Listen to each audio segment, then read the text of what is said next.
Hi all, അസ്സലാമു അലൈക്കും. Welcome back to Silna's kitchen. ഇന്നത്തെ റെസിപ്പി പഴം കൊണ്ട് നല്ലൊരു വെറൈറ്റി ടേസ്റ്റി ആയിട്ടുള്ള ഒരു അടിപൊളി ഈവനിങ് സ്നാക്സിൻ്റെ റെസിപ്പിയാണ്. പെട്ടെന്ന് തന്നെ തയ്യാറാക്കി എടുക്കാൻ പറ്റുന്ന നല്ല ടേസ്റ്റി ആയിട്ടുള്ള ഒരു ഈസി ആയിട്ടുള്ള ഒരു അടിപൊളി പലഹാരമാണ്. കുട്ടികൾക്കും വലിയവർക്കും എല്ലാം ഒരുപോലെ ഇഷ്ടാവുന്ന നല്ല ടേസ്റ്റി ആയിട്ടുള്ള ഒരു അടിപൊളി പലഹാരമാണ്. അപ്പോൾ ഇതെങ്ങനെയാണ് തയ്യാറാക്കുന്നതെന്ന് അറിയാനായിട്ട് വീഡിയോ സ്കിപ്പ് ചെയ്യാതെ മുഴുവനായിട്ടൊന്ന് കണ്ടു നോക്കണേ. റെസിപ്പിയിലോട്ട് കിടക്കുന്നതിന് മുമ്പായി സിൽനാസ് കിച്ചൺ ചാനൽ ആദ്യമായിട്ട് കാണുന്നവരാണെങ്കിൽ പ്ലീസ് ഒന്ന് സബ്സ്ക്രൈബ് ചെയ്തേക്കണേ. ഒപ്പം തന്നെ ഈ വീഡിയോസ് നിങ്ങൾക്ക് ഇഷ്ടപ്പെടുകയാണെങ്കിൽ ഒരു ലൈക്ക് ചെയ്യാനും മറക്കരുത്. ഇനി നമുക്ക് റെസിപ്പിയിലോട്ട് കിടക്കാം. അപ്പോൾ ആദ്യം തന്നെ ഈ ഒരു പലഹാരം തയ്യാറാക്കുന്നതിന് വേണ്ടിയിട്ട് ഞാനിവിടെ നന്നായി പഴുത്തിട്ടുള്ള 3 നേന്ത്രപ്പഴമാണ് എടുത്തിട്ടുള്ളത്. നല്ലപോലെ പഴുത്ത് ഉടഞ്ഞ പഴമൊന്നുമല്ല, തൊലിയൊക്കെ കറുത്തൊന്ന് മാത്രമേ ഉള്ളൂ. പഴുപ്പൊക്കെ നല്ല പാകത്തിനുള്ള പഴുപ്പാണ്. ഈ ഒരു പലഹാരം തയ്യാറാക്കുന്നതിന് വേണ്ടിയിട്ട് ഒരുപാട് പഴം പഴുത്ത് ഉടഞ്ഞു പോയ ആ ഒരു പരുവത്തിലുള്ളത് വേണ്ട. പഴുപ്പ് കുറഞ്ഞ പഴവും എടുക്കരുത്. അത്യാവശ്യം പാകത്തിന് നല്ല പഴുത്ത പഴമാണ് ഇതിന് വേണ്ടത്. അപ്പോൾ ഞാനിപ്പോൾ ഇവിടെ ഈ 3 പഴത്തിൻ്റെയും തൊലിയൊക്കെ കളഞ്ഞിട്ട് ഇതേപോലെ ഒന്ന് കട്ട് ചെയ്തിട്ട് എടുക്കുന്നുണ്ട്. ഇനി ഇതൊന്ന് വേവിച്ചെടുക്കണം. അപ്പോൾ അതിന് വേണ്ടിയിട്ട് ഞാനിവിടെ സ്റ്റവിലേക്ക് ഒരു പാൻ വെച്ച് കൊടുത്തിട്ടുണ്ട്. അതിലേക്ക് ഇത് മുഴുവനായിട്ടും ഇട്ട് കൊടുക്കാം. ഇനി ഇതിലേക്ക് 250 ml കപ്പിൻ്റെ അളവിൽ 1 കപ്പ് വെള്ളവും കൂടെ ഒഴിച്ചു കൊടുത്തതിന് ശേഷം ഇതൊന്ന് വേവിച്ചെടുക്കുകയാണ്. നന്നായിട്ട് ഉടഞ്ഞു വരണം. ആ ഒരു പരുവത്തിൽ വേണം ഇത് വേവിച്ചെടുക്കാനായിട്ട്.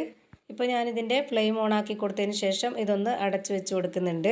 ഒരു 5 മിനിറ്റ് മതിയാവും. അപ്പോഴേക്ക് ഇത് നല്ലപോലെ വെന്ത് വെള്ളമൊക്കെ വറ്റി വന്നിട്ടുണ്ടാവും. ഇനി ഞാനിതൊന്ന് തുറന്ന് നോക്കുകയാണ്. ഇപ്പോൾ ഇതാ പഴം നല്ലപോലെ വെന്ത് കിട്ടിയിട്ടുണ്ട്. സ്പാച്ച് വെച്ചിട്ട് നമ്മൾ ഇതുപോലെ ഇങ്ങനെ ചെയ്യുമ്പോൾ നന്നായിട്ട് ഉടഞ്ഞു വരുന്നുണ്ട്. ഇതാണ് ഇതിൻ്റെ കറക്റ്റ് ആയിട്ടുള്ള പരുവം.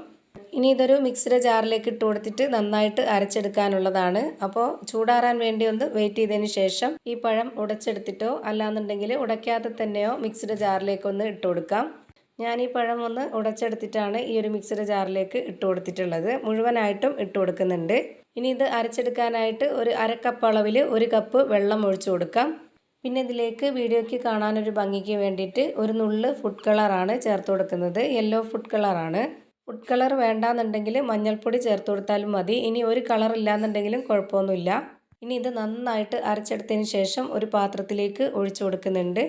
ആ ഒരു 1/2 കപ്പ് അളവിലുള്ള വെള്ളം തന്നെയാണ് ഞാനിതിലേക്ക് ചേർത്ത് കൊടുത്തിട്ടുള്ളത്. ഇനി വേറെ വെള്ളത്തിൻ്റെ ഒന്നും ആവശ്യമില്ല. ഇനി ഇതിലേക്ക് ഞാൻ മധുരത്തിന് ആവശ്യമായിട്ടുള്ള പഞ്ചസാരയാണ് ഇട്ട് കൊടുക്കുന്നത്. നല്ലൊരു മധുരത്തിൻ്റെ പലഹാരമാണിത്. മധുരമൊക്കെ ഓരോരുത്തരുടെ ഇഷ്ടത്തിനനുസരിച്ച് കൂട്ടിയും കുറച്ചൊക്കെ ഇട്ട് കൊടുക്കാവുന്നതാണ്. ഞാനിവിടെ അത്യാവശ്യം നല്ല മധുരമുള്ള പലഹാരം ആയതുകൊണ്ട് തന്നെ 1/4 കപ്പ് അളവിൽ 1/4 കപ്പ് പഞ്ചസാരയാണ് ഇതിലേക്ക് ഇട്ട് കൊടുത്തിട്ടുള്ളത്. ഇനി ഇതിലേക്ക് വേണ്ടത് അരിപ്പൊടിയാണ്. ഞാനിവിടെ എടുത്തിട്ടുള്ളത് വറുത്ത അരിപ്പൊടിയാണ്. വറുത്ത അരിപ്പൊടിയിൽ തന്നെ ചെയ്യാൻ വേണ്ടി നോക്കുക. എന്നാലാണ് കറക്റ്റായിട്ട് നല്ല പെർഫെക്റ്റ് ആയിട്ടുള്ള നല്ല ടേസ്റ്റി ആയിട്ടുള്ള ഒരു അടിപൊളി പലഹാരം റെഡിയായി കിട്ടുള്ളൂ. ഞാനിപ്പോൾ എടുത്തിട്ടുള്ള അരിപ്പൊടിയുടെ അളവ് 250 ml കപ്പിൻ്റെ അളവിൽ 1 കപ്പ് നിറയാണ്. ഇനി ഇതിലേക്ക് മധുരത്തിനെ ഒന്ന് ബാലൻസ് ചെയ്യാനായിട്ട് ഒരു നുള്ള് ഉപ്പിട്ട് കൊടുത്തിട്ടുണ്ട്. ഇനി ഈ പലഹാരത്തിന് നല്ലൊരു മണത്തിന് വേണ്ടി 2 ഏലക്ക ഇട്ട് കൊടുത്തതിന് ശേഷം ഒരു വിസ്ക് വെച്ചിട്ട് ഇതുപോലെ നന്നായിട്ടൊന്ന് ഇളക്കി കൊടുക്കാം. വിസ്ക് വെച്ചിട്ട് തന്നെ ഇളക്കി കൊടുക്കാൻ വേണ്ടി നോക്കുക. അപ്പോൾ കട്ടകളൊന്നും ഇല്ലാതെ നന്നായിട്ട് ഇളകി കിട്ടും. ഇപ്പോൾ ഞാനിത് നല്ലപോലെ ഇളക്കി കൊടുത്തിട്ടുണ്ട്. ഇതിൻ്റെ പരുവം ഇപ്പോൾ കറക്റ്റ് അല്ല, കുറച്ച് ലൂസായിട്ടാണ് മാവ് ഇരിക്കുന്നത്. കുറച്ചുകൂടി കട്ടിയായിട്ടിരിക്കണം ഈ ഒരു മാവ്. അപ്പോൾ അതിനായിട്ട് ഞാനിവിടെ കുറച്ച് അരിപ്പൊടി കൂടി ഇട്ട് കൊടുക്കുന്നുണ്ട്. 60 ml കപ്പിൻ്റെ അളവിലാണ് 1 കപ്പ് അരിപ്പൊടി ഇട്ട് കൊടുക്കുന്നത്. അപ്പോൾ ഇതിലേക്ക് ആകെ വേണ്ടി വന്നിട്ടുള്ള അരിപ്പൊടി 250 ml കപ്പിൻ്റെ അളവിൽ 1 കപ്പ് അരിപ്പൊടിയും 60 ml കപ്പിൻ്റെ അളവിൽ 1 കപ്പ് അരിപ്പൊടിയും കൂടിയാണ് ഇട്ട് കൊടുത്തിട്ടുള്ളത്. ഇപ്പോൾ ഞാൻ നല്ല പോലെ ഇളക്കി കൊടുത്തിട്ടുണ്ട്. ഇതാണ് ഇപ്പോൾ ഇതിൻ്റെ കറക്റ്റ് ആയിട്ടുള്ള പരുവം. ഈ ഒരു പരുവത്തിൽ വേണം ഇരിക്കേണ്ടത്. ഇത് കാണുമ്പോൾ തന്നെ നിങ്ങൾക്ക് ഇതിൻ്റെ കറക്റ്റ് ആയിട്ടുള്ള പരുവം മനസ്സിലായിട്ടുണ്ടാവും. ഇനി നമുക്ക് ഇഷ്ടമുള്ള ഷേപ്പിൽ ഇഷ്ടമുള്ള രീതിയിൽ ചെയ്തിട്ടെടുക്കാവുന്നതാണ്. ഞാനിപ്പോൾ ഇവിടെ ഇതുപോലെ ഒരു പൈപ്പിൻ ബാഗിലേക്കാണ് ഈ ഒരു മാവ് നിറച്ച് കൊടുക്കുന്നത്. എന്നിട്ട് അതിൻ്റെ തുമ്പ് ഭാഗം ഒന്ന് കട്ട് ചെയ്തിട്ടാണ് ഇതുപോലെ ഒരു ജിലേബിയുടെയൊക്കെ ഷേപ്പിൽ റെഡിയാക്കി എടുക്കുന്നത്. നന്നായിട്ട് തിളച്ച് വന്ന എണ്ണ ഒന്ന് ലോ ഫ്ലെയിമിൽ ഇട്ടിട്ട് അതിൻ്റെ ഹീറ്റ് ഒന്ന് കുറച്ചതിന് ശേഷം വേണം ഇതുപോലെ ചെയ്തിട്ടെടുക്കാനായിട്ട്.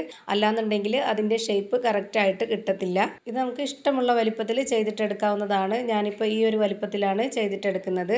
ഈ ഒരു പലഹാരത്തിന് ഒട്ടും തന്നെ ഫ്ലെയിം കൂട്ടി വെക്കരുത്. ആ ഒരു ലോ ഫ്ലെയിമിൽ തന്നെ ഇട്ട് വെച്ചിരിക്കണം. എന്നാലേ ഇത് കറക്റ്റ് കളറിനും കറക്റ്റ് പെർഫെക്റ്റ് ആയിട്ട് ടേസ്റ്റി ആയിട്ട് കിട്ടുള്ളൂ. ഫ്ലെയിം കൂട്ടി വെച്ച് കഴിഞ്ഞാൽ ഇതിൻ്റെ കളറൊക്കെ മാറി ആ ഒരു ടേസ്റ്റൊക്കെ വ്യത്യാസമായിട്ട് വരും. ഇനി ഇത് തിരിച്ചിട്ട് കൊടുക്കുമ്പോൾ ഇതിൻ്റെ ലെയർ പൊട്ടിപ്പോവാതിരിക്കാൻ വേണ്ടിയിട്ട് കുറച്ചൊന്ന് എണ്ണ കോരി ഒഴിച്ചു കൊടുക്കാം. അപ്പോൾ ചെറുതായിട്ടൊന്ന് വെന്ത് കിട്ടും. പിന്നെ തിരിച്ചിട്ട് കൊടുക്കുമ്പോഴത്തേക്ക് ബാക്കിയുള്ളതും കൂടി ഒന്ന് വെന്ത് കിട്ടിക്കോളും. ഇപ്പോൾ ദാ തിരിച്ചും മറിച്ചൊക്കെ ഇട്ട് കൊടുത്തിട്ട് നന്നായിട്ട് വേവിച്ചെടുത്തിട്ടുണ്ട്. ഇനി ഇത് നമുക്ക് എണ്ണയിൽ നിന്ന് കോരി മാറ്റാം. ഇതിൽ ഒരുപാട് എണ്ണയൊന്നും കുടിക്കൊന്നുമില്ല, അതുകൊണ്ട് ആ ഒരു കാര്യത്തിൽ പേടിക്കണ്ട. അപ്പോൾ അതാ കാണാൻ നല്ല ഭംഗിയുള്ള നല്ലൊരു അടിപൊളി പലഹാരം റെഡിയായി കിട്ടിയിട്ടുണ്ട്. ഇതുപോലെ ഫുള്ളായിട്ടും ലോ ഫ്ലെയിമിൽ തന്നെ വെച്ചിരുന്നിട്ട് ഞാനിവിടെ എല്ലാം തന്നെ തയ്യാറാക്കി എടുത്തിട്ടുണ്ട്.